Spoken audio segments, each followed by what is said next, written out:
사는 건 왜 이리 힘들까요? 세상 모든 걱정을 없앨 수는 없을까요? 불안에서 벗어나려면 어떻게 해야 할까요? 근심의 90%를 없애준다는 마법의 책이 있습니다. 지난 한 세기 동안 수많은 사람이 효과를 봤고 워런 버핏도 극찬했다는 책이죠.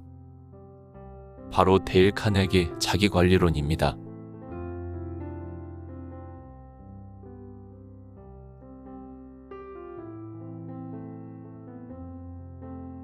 피할 수 없는 일을 대하는 법. 어린 시절의 일이다. 어느 날 미주리주 북서부의 낡고 버려진 헛간 다락에서 친구들과 놀고 있었다. 다락에서 내려오다가 창턱에 발을 딛고 뛰어내렸는데 왼손 집게손가락에 낀 반지가 못에 걸리는 바람에 결국 손가락이 잘리고 말았다. 나는 너무너무 무서워서 비명을 질렀다. 틀림없이 죽을 거라고 생각했다. 하지만 상처가 나은 다음에는 한순간도 걱정해 본 적이 없다. 그래 봐야 무슨 소용이겠는가? 피할 수 없는 일이라면 받아들이기로 한 것이다. 지금은 왼손에 손가락이 4개뿐이라는 사실을 까맣게 잊고 살아간다. 한 달에 한 번 정도 생각이 날까 말까다. 몇 년 전 뉴욕 중심가의 빌딩에서 화물 엘리베이터 사업을 하는 사람을 만난 적이 있다. 그의 왼팔은 손목 아래가 잘려나가고 없었다. 한쪽 손목이 없어서 힘들지 않으냐고 물었더니 그는 이렇게 말했다. 아니요, 전혀 개의치 않는걸요. 아직 결혼을 안 해서 그런지 바늘에 실을 꿰을 때 말고는 손이 하나뿐이라는 사실을 잊고 살아요. 어쩔 수 없는 상황에 처하면 우리는 놀라울 만큼 빠르게 적응하고 심지어 상황 자체를 잊어버린다. 가끔씩 네덜란드 암스테르담의 15세기 성당 유적에 새겨진 글귀가 떠오른다. 플라망어로 쓰인 비명은 다음과 같다.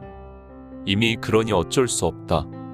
당신이나 나나 몇십 년을 사는 동안 이미 그런 불쾌한 상황을 수없이 마주하게 될 것이다. 그 상황을 불가피한 것으로 여기고 받아들여 적응하느냐, 아니면 반발하면서 인생을 망치고 결국 신경쇠약에 걸리느냐는 우리의 선택에 달렸다.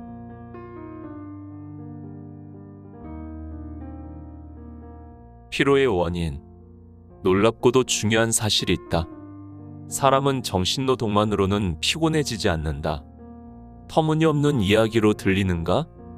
하지만 몇 년 전 과학자들은 인간의 뇌가 피로에 대한 과학적 정의인 노동 능력 감소에 이르지 않은 채 얼마나 오랫동안 일할 수 있는지를 연구했고, 놀랍게도 뇌가 움직이는 동안 뇌를 통과하는 혈액에서 피로의 징후가 전혀 없다는 사실을 발견했다.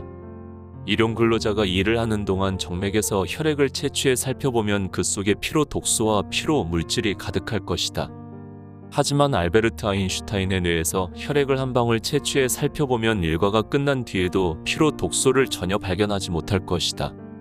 우리의 뇌는 하루 8시간, 심지어 12시간 동안 노동을 한 뒤에도 처음과 마찬가지로 빠르게 작동한다. 뇌는 지치지 않는다. 그러면 당신은 왜 피곤한 것일까? 정신의학자들은 피로가 대부분 정신적 감정적 태도에서 비롯된 것이라고 말한다. 영국의 저명한 정신의학자 J.A. 헤드필드는 그의 저서 힘의 심리학에서 우리가 경험하는 피로는 거의가 정신적인 것이다. 육체적으로만 탈진하는 경우는 극히 드물다. 라고 말했다. 긴장을 푸는 5가지 방법. 긴장을 푸는데 도움이 될 만한 5가지 제안을 하고자 한다. 첫째, 데이비드 헤럴드 핑크 박사가 저술한 신경성 긴장으로부터의 해방을 읽으라. 이 주제에 관해서는 최고의 책이라고 평가할 수 있다. 둘째, 아무 때나 긴장을 풀라. 당신의 몸을 낡은 양말처럼 늘어뜨리라.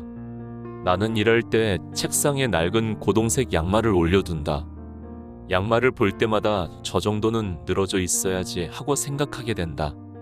양말이 없다면 고양이도 좋다. 햇살을 받으며 졸고 있는 고양이를 들어올려 본 적이 있는가? 고양이의 머리 쪽과 꼬리 쪽 둘 다 비에 젖은 신문처럼 축 늘어진다. 인도의 요가 수행자들은 진정 긴장을 풀고 싶다면 고양이처럼 하라고 말하기도 한다. 나는 한 번도 피곤한 고양이, 신경쇠약에 걸린 고양이, 불면증을 앓는 고양이, 걱정하는 고양이, 위궤양에 걸린 고양이를 본 적이 없다.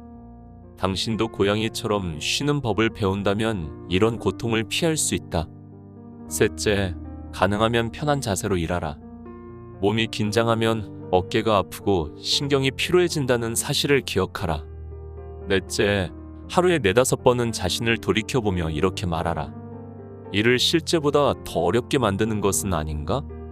이 일과 전혀 상관없는 근육을 쓰고 있는 것은 아닌가? 이렇게 하다 보면 휴식하는 습관이 생길 것이다.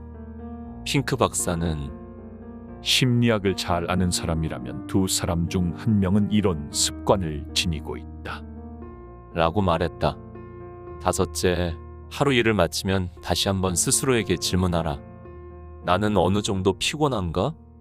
피곤하다면 정신노동 때문에 피곤한 게 아니라 일하는 방식이 잘못되었기 때문이다. 조슬림 박사는 이렇게 말했다. 나는 하루 일을 마친 후 내가 얼마나 피곤한가 보다는 얼마나 피곤하지 않은가를 기준으로 그날의 일을 평가한다. 일과를 마친 후 유난히 피곤하거나 신경이 쓰여서 짜증이 나면 양적으로나 질적으로 비효율적인 날이었다고 확신한다. 미국의 모든 사업가가 이 교훈을 배운다면 고혈압으로 인한 사망률은 뚝 떨어질 것이다. 피로와 걱정 때문에 정신병원 신세를 지는 사람들도 줄어들 것이다. 지금까지 카네기 최고의 역자 데일 카네기 자기관리론이었습니다.